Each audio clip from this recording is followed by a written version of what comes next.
Hello, this is going to be my first log for water cooling the UBERBOX.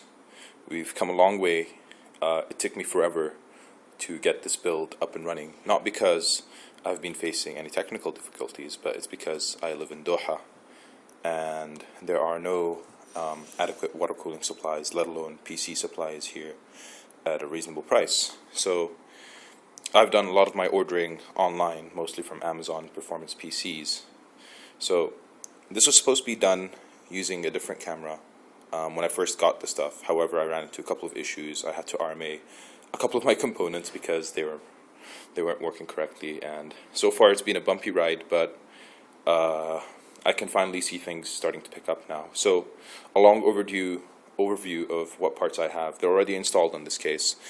This is a Silverstone RV02BW, the one with the window. I have the window over there actually on my bed. And just to give you an overview of the components I have here, I'll start over on the right with a power supply. So you can see here, this is the Corsair AX850. Very, very good power supply. And the nicest thing I found about this power supply is when it's not drawing a lot of power, the fan actually stops spinning entirely. So this really constitutes a very silent power supply. And even under load, I can see it spinning at a very low RPM. I can guesstimate it spinning around 600 to 700 RPM, which is actually very, very good. And I'm really happy with this power supply. Moving on to the components over here, you can see the stock Intel cooler. I know it's so blasphemous, but the reason why I got the stock Intel cooler is because I'm going to be water cooling anyway, so I thought I'd make do with it until I actually get my loop up and running. Right under the stock Intel cooler is an Ivy Bridge i5-3570K mounted onto this MSI Z77A GD65. I went for this motherboard because it's pretty decently priced. I've never had an experience with the MSI. So far it has been desirable because the first motherboard I received had a dead RAM slot. So I RMA'd it from Amazon, and they're great guys. They're super awesome because I live in Doha and they covered the shipping costs back, which were actually quite pricey. So I'm really happy they did that, and now I have a fully functioning motherboard. And the reason why one of the RAM slots being dead was a big deal for me because I'm running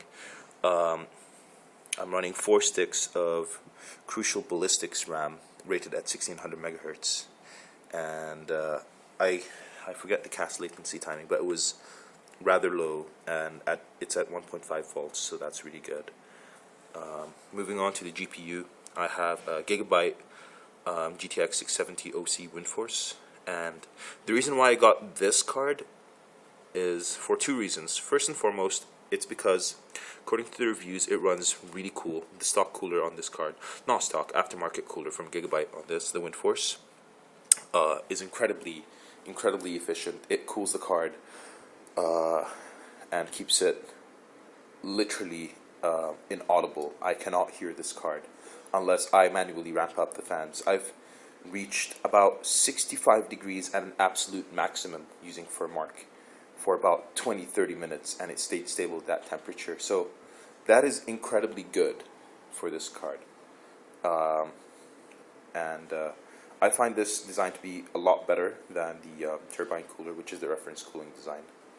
But regardless, another reason why I got this card is because it's the 680 PCB, which I'll cover in the next video. The reason I got the 680 PCB is because I got the Heat Killer water blocks, the Heat Killer NIBL Whole Edition water blocks, and they look absolutely amazing. They are guaranteed to fit on this card. Other people have done so already, so that's really good. Moving on to the hard disk. This hard disk is a Western Digital green, Western Digital Caviar green. The reason why I got this slow hard drive rated at 5400 RPM is because this is not my boot drive. This is actually my media drive. I don't know if you can see it here because it's too dark, but behind this hard disk cage over here is my Samsung 830 256 GB, and it's pretty blazing fast. Now, it's not the fastest SSD, but I've used hard drives my whole life, and it was such a refreshing change. Focus. It was such a refreshing change to jump from a hard disk user to an SSD user. It's an incredibly fast solid state drive, actually, just the computer boots up in 15, sometimes 20 seconds flat. And not just boots up as in gets into Windows, but boots up as in it's ready for use. I can just start any program. It's pretty awesome. Now, I'm gonna go ahead and cut this video so I can move on to displaying the water cooling parts that I have and what I plan to do for my loop. See you soon.